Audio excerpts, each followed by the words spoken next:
तो स्टूडेंट्स, आज की इस वीडियो में हम डिस्कस करने वाले हैं AS17 सेगमेंट रिपोर्टिंग। उसमें से आपको किस तरह के प्रैक्टिकल एग्जाम्पल पूछे जा सकते हैं। तो बेसिकली यहाँ पे दो तरह के सम्स आपको पूछे जा सकते हैं।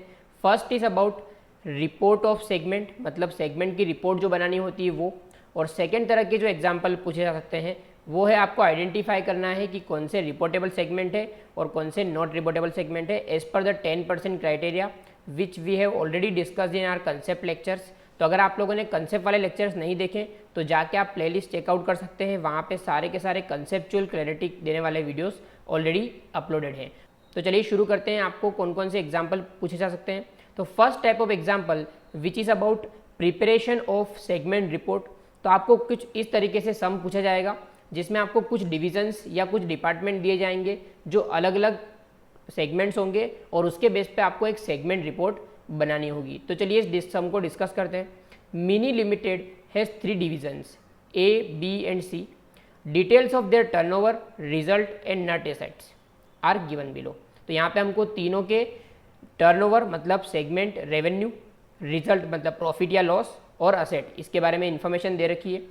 क्या क्या दे रखा है देखो, डिवीज़न A उसका सेल्स टू बी, मतलब डिवीज़न A ने डिवीज़न B को सेल किया, वो बता रखा है 4575। अदर डोमेस्टिक सेल्स के बारे में दिया हुआ है 90। Export sale to UK 6135 and total sales for the division is 10,800। Same तरीके से डिवीज़न B ने क्या सेल्स किया है, तो देखो डिवीज़न B ने sales to C 45, export sales to Malaysia 300। Division C ने क्या सेल किया, डिवीज़न C ने एक्सपोर्ट किया है बांग्लादेश में 270।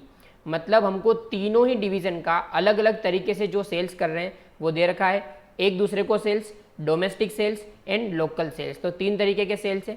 उसके बाद देखो नीचे हमें क्या दे रखा है, नीचे हमें particulars, head office and divisions. तो यहाँ पे कुछ इंफॉर्मेशन दे रखी है अबाउट ऑपरेटिंग प्रॉफिट और लॉस बिफोर टैक्स। तो भाई ऑपरेटिंग प्रॉफिट दे रखा है हमको 240 for division A, 30 for division B and loss of 12 for division C।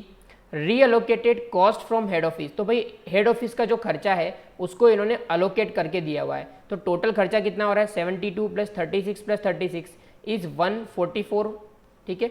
उसके बाद हमको इंटरेस्ट कॉस्ट दे रखा है 6, 8 and 2 which is also common cost. तो 6 + 8 + 2 कितना होता है 16। तो हमने टोटल यहाँ पे लिख दिया है, हमको काम आएगा रिपोर्ट बनाने टाइम। अब यहाँ पे देखो बैलेंस शीट की थोड़ी इन्फॉर्मेशन दे रखी है which is about asset. Fix asset है हमारे पास, कॉमन जो है हेड ऑफिस की 75, department A 300, department B 60, department C 180। Net current asset दे रखी है 72 for head office, 180 for department A, department B के लिए 60 एंड C के लिए 135। लॉन्ग टर्म लाइबिलिटीज हमको दे रखी है 57, 30, 15 एंड 180। अब यहाँ पे हमको पूछा है कि प्रिपेयर सेगमेंट रिपोर्ट। तो भाई देखो सेगमेंट रिपोर्ट जो बनानी होती है उसका एक फिक्स फॉर्मेट होता है जो मैंने यहाँ पे दे रखा है। तो हम जितने भी डेटा होंगे वो यहाँ पे हम फिल करेंगे। तो आपको कॉलम्स याद रखने हैं कि भाई पर्टिकुलर्स होगा, जितने आपके डिविजन्स होंगे वो लिखे जाएंगे यहाँ पे। यहाँ पे हमारे पास 3 है तो हम 3 लिख रहे हैं। अगर यहाँ पे ज़्यादा होते तो हम 4 करते, 2 होते तो 2 लिखते। उसके बाद इंटर सेगमेंट एलिमिनेशन। तो भाई एक डिपार्टमेंट ने दूसरे डिपार्टमेंट को जो सेल किया है वो सारी की सारी इन्फॉर्मेशन यहाँ पे पुट इन की जाएगी और टोटल सेल्स यहाँ पे लिखा जाएगा और जो भी जानकारी होगी वो सब की सब यहाँ पे टोटल में लिखी जाएगी। तो भाई सबसे पहले हम स्टार्ट करते हैं सेल्स से। तो भाई रेवेन्यू की बात करें तो रेवेन्यू यहाँ लिखेंगे हम और यहाँ पे हम डिपार्टमेंट लिख देंगे डिवीज़न A, B, C और कुछ भी इंटर डिपार्टमेंट ट्रांजेक्शन होगा वो यहाँ पे लिखकर नेट हम यहाँ पे लिखेंगे। तो भाई हमारे पास रेवेन्यू 3 तरीके के हैं। एक तो है हमारे पास डोमेस्टिक। तो भाई सबसे पहले हम ले लेते हैं डोमेस्टिक रेवेन्यू। तो भाई देखो डिपार्टमेंट A के अंदर डोमेस्टिक रेवेन्यू है 90, तो मैंने 90 ले लिया। डिपार्टमेंट B के अंदर कोई भी डोमेस्टिक नहीं है, एक्सपोर्ट है। और डिपार्टमेंट C में भी कोई नहीं है, तो यहाँ पे हम लोग डैश कर देंगे। और कोई भी इंटर डिपार्टमेंट ट्रांजेक्शन, ये 90 का इंटर डिपार्टमेंट नहीं है तो यहाँ पे डैश आ जाएगा और टोटल हो जाएगा 9090। उसके बाद हम लेंगे एक्सपोर्ट। तो भाई एक्सपोर्ट से रेवेन्यू कितना है, तो भाई डिपार्टमेंट A ने UK में एक्सपोर्ट किया है 6135 का, तो हम यहाँ पे 6135 ले लेते हैं। उसके बाद डिपार्टमेंट B ने मलेशिया में 300 का एक्सपोर्ट किया है तो वो भी यहाँ पे ले लेते हैं। और डिपार्टमेंट C ने एक्सपोर्ट किया है बांग्लादेश में 270 का, तो वो भी हम यहाँ ले लेंगे। इसमें से कोई भी इंटर डिपार्टमेंट नहीं तो यहाँ पे डैश आ जाएगा और इसका टोटल हम जब करेंगे तो भाई टोटल कर लेते हैं एक बार कितना हो रहा है। द टोटल इज 6705, तो यहाँ पे आ जाएगा। ठीक है, इसका टोटल करेंगे, इस टोटल को कहते हैं एक्सटर्नल रेवेन्यू। ठीक है, ठीक है, तो एक्सटर्नल रेवेन्यू का टोटल करेंगे इन सभी का, तो 6135 प्लस 90 क्या होगा हमारा 6225, यहाँ पे 300 है, यहाँ पे 270 है, यहाँ पे कुछ भी नहीं है, और टोटल करेंगे तो आएगा 6795। अब यहाँ पे हम लिखेंगे इंटर सेगमेंट। ठीक है, तो इंटर सेगमेंट में हमारे पास क्या क्या है, तो भाई सबसे पहले इंटर सेगमेंट में डिवीज़न ए ने बी को सेल किया है 4575 का, तो यहाँ पे मैं लिख लूँगा 4575 और यहाँ पे आ जाएगा ए टू बी।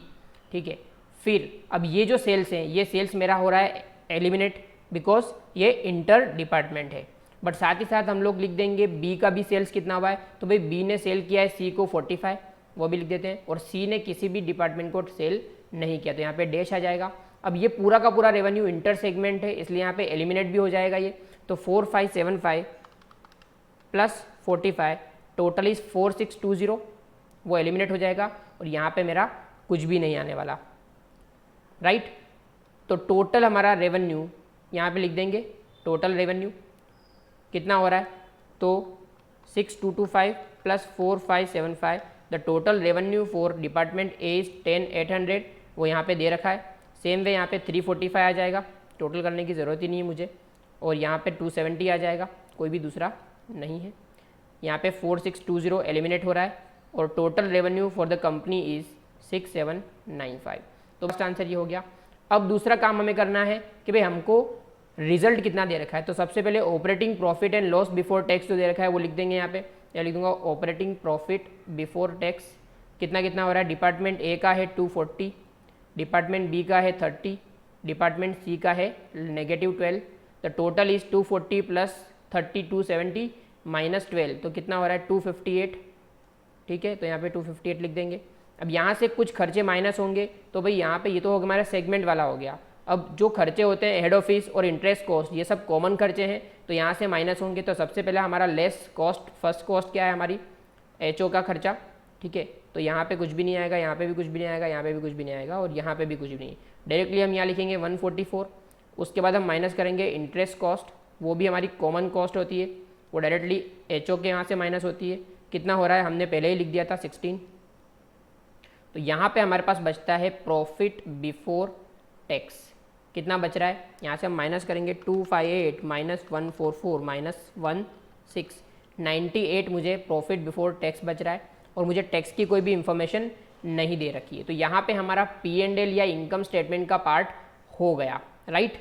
अब हम लोग करेंगे सेगमेंट रिपोर्ट में फर्स्ट पार्ट हो गया। अब हम लोग बैलेंस शीट का पार्ट करेंगे, जहाँ पे मुझे कुछ असेट दे रखी है, कुछ लायबिलिटी दे रखी है। तो भाई ये सबसे पहले हमको फिक्स असेट दे रखा है, तो भाई फिक्स असेट में हमको डिपार्टमेंट वाइज दे रखा है 75 कॉमन है, कॉमन को इग्नोर करेंगे अभी हम, पहले डिपार्टमेंट वाइज लिख देंगे या सेगमेंट वाइज लिख देंगे। तो 300, 60 एंड 180, यहाँ पे 300, 60 एंड 180, कोई भी इंटर डिपार्टमेंट या इंटर सेगमेंट एलिमिनेशन नहीं है।